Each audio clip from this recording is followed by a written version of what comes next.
پښتونولي د اسلام سره سمون خوري. دا هیڅ حقیقت نه لري که چیرې موږ مثلا میراث ګورو، د پښتونولي له مخې ښځې میراث ته حق نه لري، د اسلام له لارې حق لري. او ډېر لکه مثالونه نور شته دي.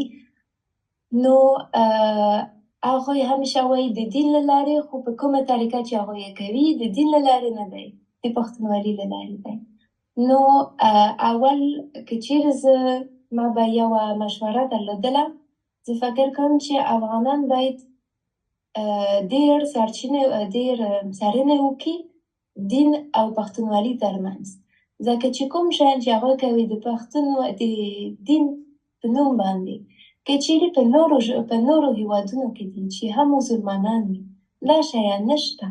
نو باید ځان څخه فکر وکړي چې آیا دا په دین کې دی یا په فرهنګ کې دی، ځکه چې دا ډېر زیات توپیر لري.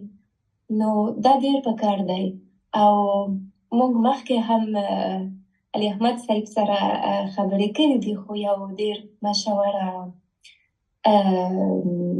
اصطلاح دی چې ویل کېږي چې پښتون نیم قرآن شریف مني. نو په دې باندې هم باید فکر وشي چې دا څه معنی لري او ولې دا خبره کېږي.